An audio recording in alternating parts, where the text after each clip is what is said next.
ಮಲ್ಲೇಶ್ವರದಲ್ಲಿ ಸುಮಾರು 26ರಿಂದ 27 ಸರ್ಕಾರೇತರ ಸೇವಾ ಸಂಸ್ಥೆಗಳಿದೆ. ಅಂದ್ರೆ NGOs ಅಂತ ನಾವೇನ್ ಕರಿತೀವಿ, ಅದೆಲ್ಲರೂ ಕೂಡ ಹಲವಾರು ಉದ್ದೇಶಗಳೊಂದಿಗೆ ಅವರು ಕೆಲಸ ಮಾಡ್ಕೊಂಡು ಬರ್ತಾ ಇದ್ದಾರೆ. ಅವರೆಲ್ಲರನ್ನೂ ಸೇರಿಸಿ ಒಂದುಗೂಡಿ ಮಲ್ಲೇಶ್ವರದ ಮಟ್ಟಿಗೆ ಪ್ರಾರಂಭದಲ್ಲಿ ಎಷ್ಟು ಒಳ್ಳೆ ಕೆಲಸಗಳು ಮಾಡಬಹುದು ಅಥವಾ ಕಾರ್ಪೊರೇಟ್ ಇಂದ ಯಾವ ತರ ಕನೆಕ್ಟ್ ಆಗ್ಬೋದು ಅನ್ನೋ ಒಂದು ಉದ್ದೇಶ ಇಟ್ಕೊಂಡು ಒಂದು ಪ್ಲಾಟ್ಫಾರ್ಮ್ ಆಗಿ ಕ್ರಿಯೇಟ್ ಆಗಿರೋದೇ ಮಲ್ಲೇಶ್ವರ ಸಿವಿಲ್ ಮ್ಯಾನೇಜ್ಮೆಂಟ್ ಕಮಿಟಿ. ಒಂದೆರಡು ಕಾರ್ಯಕ್ರಮಗಳನ್ನ ಜೊತೆಯಾಗಿ ಮಾಡಬೇಕು ಅಂತ ನಿರ್ಧರಿಸಿದಾಗ ನಾವು ಮುಂದೆ ಬಂದಿರೋದು ಗುರುವಂದನ. ಆ ಗುರುವಂದನ ಕಾರ್ಯಕ್ರಮ ಸಂಪೂರ್ಣ ಮಲ್ಲೇಶ್ವರಂ ಕ್ಷೇತ್ರದಲ್ಲಿರೋ ಶಿಕ್ಷಕರಿಗೆ ಅಥವಾ ಸಂಪೂರ್ಣ ಡೀಟೇಲ್ಸ್ ನ ಶ್ರೀವಲ್ಲಭ ಅವರು ನಿಮಗೆ ಕೊಡ್ತಾ ಇದ್ದಾರೆ. ಮಲ್ಲೇಶ್ವರಂ ಸಿವಿಲ್ ಮ್ಯಾನೇಜ್ಮೆಂಟ್ ಕಮಿಟಿಯ ಅಧ್ಯಕ್ಷರು ಶ್ರೀವಲ್ಲಭ ಅವರು, ನಮ್ಮ ಜೊತೆಯಲ್ಲಿ ಸರ್ಕಾರೇತರ ಸಂಸ್ಥೆಗಳಿಂದ ಕೆಲವರಿದ್ದಾರೆ. ಈ ಕಡೆಯಿಂದ ಶೈಲಾ ಅವರು, ಜೀರೋ ವೇಸ್ಟ್ ಇನಿಷಿಯೇಟಿವ್ ಇಂದ, ಭರವಸೆಯಿಂದ ಸುನಿಲ್, ನಾನು ರಾಜಾ ಶಶಿಧರ್ ಸಿವಿಲ್ ಮ್ಯಾನೇಜ್ಮೆಂಟ್ ಕಮಿಟಿಯಿಂದ ಮತ್ತು ಅಯಾದಾರ ಫೌಂಡೇಶನ್ ಇಂದ ಶ್ರೀವಲ್ಲಭ ಅವರು ಅಧ್ಯಕ್ಷರು, civil management Malleshwaram civil management committee, Hemanth youths of ಮಲ್ಲೇಶ್ವರಂನ ಅಧ್ಯಕ್ಷರು, ಆ ಕಡೆ ಅಶೋಕ್ ಅಯಾತನ ಫೌಂಡೇಶನ್ ಇಂದ ಅಧ್ಯಕ್ಷರು. ಇನ್ನೂ ಒಂದು 13ರಿಂದ 14 ಜನ NGOs ಬರೋ ಸಾಧ್ಯತೆ, ಬಟ್ ಟೈಮ್ ಆಗ್ತಾರಿಂದ ಪ್ರತ್ಯೇಕಗೋಷ್ಠಿಯಿಂದ ಪ್ರಾರಂಭ ಮಾಡ್ತೇವೆ. ಈಗ ಕಾರ್ಯಕ್ರಮದ ಬಗ್ಗೆ ವಿವರಗಳನ್ನ ಅಧ್ಯಕ್ಷರು ನೀಡ್ತಾರೆ, ಆಮೇಲೆ ಅದಕ್ಕಿಂತ ನಮಸ್ಕಾರ.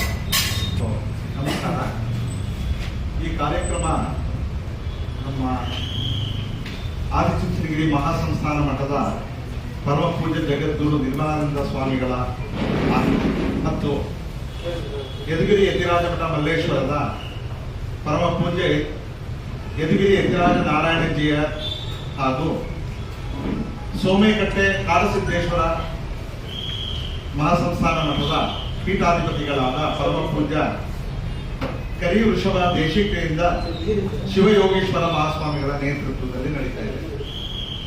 ಈ ಒಂದು ಕಾರ್ಯಕ್ರಮ ನಮ್ಮ ಇಂಡಿಯನ್ ಇನ್ಸ್ಟಿಟ್ಯೂಟ್ ಆಫ್ ಸೈನ್ಸ್ ಬೆಂಗಳೂರಿನ ಮಲ್ಲೇಶ್ವರದಲ್ಲಿರೋ ಆಡಿಟೋರಿಯಂ, ಜೈನ್ ಟಾಟಾ ಆಡಿಟೋರಿಯಂ ನಡೆಯುತ್ತೆ. ಮಧ್ಯಾಹ್ನ 2ರಿಂದ ಸಂಜೆ 5 ಗಂಟೆವರೆಗೆ ಈ ಒಂದು ಕಾರ್ಯಕ್ರಮ ನಡೆಯುತ್ತೆ. ಸೊ ಇದಕ್ಕೆ ನಮ್ಮ ಪ್ರಾಥಮಿಕ ಮತ್ತು ಪ್ರೌಢಶಿಕ್ಷಣ ಸಚಿವರಾದ ಸನ್ಮಾನ್ಯ ಶ್ರೀ ಮಧು ಬಂಗಾರಪ್ಪನವರು ಹಾಗೂ ರಾಜ್ಯಸಭಾ ಸದಸ್ಯರಾದ GC ಚಂದ್ರಶೇಖರ್ ಅವರ ಉಪಸ್ಥಿತಿಯೂ ಇರುತ್ತೆ. ಹಾಗೆ ನಮ್ಮ ಮಲ್ಲೇಶ್ವರದ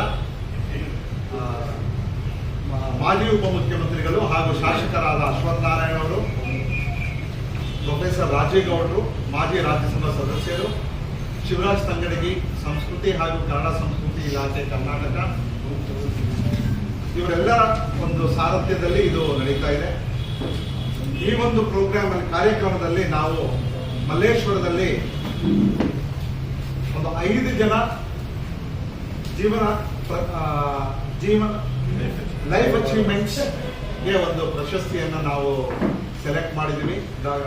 BK ಶಿವರಾಮ್ ಅವರು, ಚಿತ್ರಾ A. ರಾವ್, ರಮಾಮಣಿ, ಶ್ರೀ ದಾಸಪ್ಪ ಅಂಡ್ ಪಾವಗಡ ಪ್ರಕಾಶ್ ರಾವ್ ಅವರು.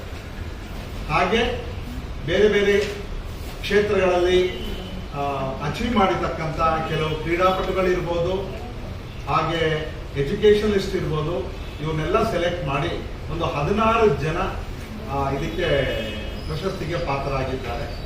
ಇದಲ್ಲದೆ ಒಂದು 51 ಜನ ಪ್ರತಿ ಶಾಲೆಯಿಂದ ಒಬ್ಬೊಬ್ಬ ಶಿಕ್ಷಕರನ್ನ ಸೆಲೆಕ್ಟ್ ಮಾಡಿ ಪ್ರತಿ ಶಾಲೆಯಿಂದ ಅವರಿಗೆ ಸನ್ಮಾನವನ್ನು ಹಮ್ಮಿಕೊಳ್ಳಲಾಗಿದೆ.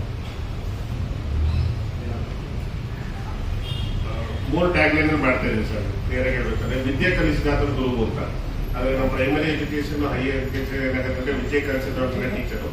ಅದಾದ್ಮೇಲೆ ಒಂದು ಮಟ್ಟದಲ್ಲಿ ಅರಿವು ನೀಡಿದಾತ ಗುರು ಅಂತ. ಅಂದ್ರೆ ನಮ್ಗೆ ಎಕ್ಸ್ಟ್ರಾ ನಾಲೆಡ್ಜ್ ಯಾರು ಕೊಡ್ತಾರೆ, ಆ ಸ್ಪೋರ್ಟ್ಸ್ ಆಗ್ಬೋದು, ಯೋಗಾಭ್ಯಾಸ ಆಗ್ಬೋದು, ಅಥವಾ ಬೇರೆ ಕ್ಷೇತ್ರಗಳಲ್ಲ. ನೀವು ಬಹುಶಃ 3ನೇ ಪುಟಕ್ಕೆ ಹೋದಾಗ ರಾಮಣ್ಣ ಅಂತ ಒಂದು ಫೋಟೋ ಕಾಣಿಸುತ್ತೆ ನಿಮಗೆ.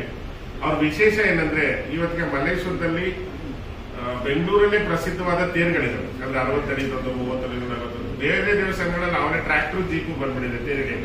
ಆದ್ರೆ ಮಲ್ಲೇಶ್ವರದಲ್ಲಿ ಮಾತ್ರ ಸುಮಾರು 60ರಿಂದ 70 ಜನ ತರಬೇತಿ ಕೊಂಡಿರೋ ತಂಡ. ಅಂದ್ರೆ ಬಹುಶಃ ಒಂದು ಇತಿಹಾಸನ ಕೇಳೋದಲ್ಲ, ಒಂದು ಸಾಂಸ್ಕೃತಿಕ ಪರಂಪರೆಯನ್ನು ಮುಂದುವರಿಸೋ ನಿಟ್ಟಿನಲ್ಲಿ ರಾಮಣ್ಣ ಈ 60 ಜನ ತಂಡಕ್ಕೆ ತರಬೇತಿ ಕೊಟ್ಟು ಇವತ್ತು ಕೂಡ ತೇರನ್ನ ಅವರೇ ಹೇಳ್ಕೊಂಡ್ ಬರ್ತಾರೆ. ಬಹುಶಃ ನಮ್ಮ ಸಂಸ್ಕೃತಿ ಕಾಪಾಡೋದ್ರಲ್ಲಿ ಬಹಳ ಮುಖ್ಯವಾದ ಪಾತ್ರನ ರಾಮಣ್ಣ ವಹಿಸಿದ್ರೆ ಅವ್ರನ್ನೂ ಕೂಡ ಗುರು ಅಂತ ನಾವು ಕನ್ಸಿಡರ್ ಮಾಡ್ತಾ ಇದ್ದೀವಿ. ಖುಷಿ ಅನ್ನೋದಕ್ಕಿಂತ ಹೆಚ್ಚಾಗಿ ಒಂದು ಸಂಘಟನೆ ಅಂತ ಹೇಳ್ಬೋದು. ಯಾಕಂದ್ರೆ ಅಷ್ಟು ಜನ ಟೀಚರ್ಸ್ಗಳನ್ನ ಒಂದು ಕಡೆ ನೋಡೋದು, ಹಾಗೆ ಆ ಟೀಚರ್ಸ್ಗಳು ಅವಾರ್ಡ್ ಆಗೋದನ್ನ ಮಕ್ಕಳುಗಳು ನೋಡಿದಾಗ ತುಂಬಾ ಹೆಮ್ಮೆ ಅನ್ಸುತ್ತೆ. ಹಾಗೆ ಅವರಿಂದ ಕಲಿಲಿಕ್ಕೆ ನನಗೆ ತುಂಬಾ ಆಶಾದಾಯಕವಾಗಿರುತ್ತೆ. ಅದ್ರ ಜೊತೆಗೆ ಈ ಒಂದು ಸಂಸ್ಥೆ ಬರ್ತದೆ, ಇದು ಎಲ್ಲರೂ ಕೂಡ ಒಂದು ಮುಗಿಸ್ಕೊಂಡು ಮುಂದೆ ನಡೀಬೇಕು ಅನ್ನೋ ಒಂದು ಸಂಸ್ಥೆ. ಯಾಕಂದ್ರೆ ಈಗ ಮಲ್ಲೇಶ್ವರದಲ್ಲಿ ಹೇಳಿದಂಗೆ ಸಾಕಷ್ಟು NGOಗಳಿದ್ರು ಕೂಡ ಯಾರಿಗೂ ಕೂಡ ಇಲ್ಲಿ ಒಂದು ಕನೆಕ್ಟಿವಿಟಿ ಇರಲ್ಲ, ಅಥವಾ ಕನೆಕ್ಟಿವಿಟಿ ಕೂಡ ಯಾರು ಏನ್ ಮಾಡ್ತಾರೆ ಒಂದು ನಿಟ್ಟಿನಲ್ಲಿ ಒಂದು ಎಲ್ಲರನ್ನು ಜೊತೆಗೂಡಿಸಿ ಪ್ಲಾಟ್ಫಾರ್ಮ್ ಮಾಡಿದಾಗ ಒಂದೊಂದು ಇನಿಷಿಯೇಟಿವ್ಸ್ ಗಳಿಗೆ ಏನೆಲ್ಲ ಸಪೋರ್ಟ್ ಬೇಕಾಗಿರುತ್ತೆ, ಅದಕ್ಕೆ ಬೇರೆ ಕಡೆಯಿಂದ ಬರುವಂತ ಸಪೋರ್ಟ್ಗಳನ್ನ ಇಲ್ಲಿಗೆ ಹರಿಸೋದಾಗಿರ್ಬೋದು, ಅಥವಾ ಅವ್ರ ಹತ್ರ ಇರೋ ರಿಸೋರ್ಸ್ ಗಳನ್ನ ಮೊಬಲೈಸ್ ಮಾಡ್ಕೊಳ್ಳೋದಾಗಿರ್ಬೋದು. ಎಲ್ಲ ನಿಟ್ಟಿನಲ್ಲಿ ಒಂದುಗೂಡಿ ನಡೆದಾಗ ಸಮಾಜ ಎಷ್ಟು ಸುಂದರವಾಗಿ ಕಾಣುತ್ತೆ ಅನ್ನೋದಕ್ಕೆ ಒಂದು ಪ್ಲಾಟ್ಫಾರ್ಮ್ ಅವಶ್ಯಕವಾಗಿ ಒಂದು ಮಾರ್ಗದರ್ಶನವಾಗಿರ್ತದೆ. ಈ ಒಂದು ನಿಟ್ಟಿನಲ್ಲಿ ಈ ಒಂದು ಹೆಜ್ಜೆಗಳನ್ನ ಏನ್ ಹೇಳ್ತಿದ್ವಿ ಅದಕ್ಕೆ ನಿಮ್ಮೆಲ್ಲರೂ ಸಹಕಾರ ಬೇಕು ಅಂತ ನಿಮಗೆ ಕೇಳ್ಕೊಳ್ತಾರೆ.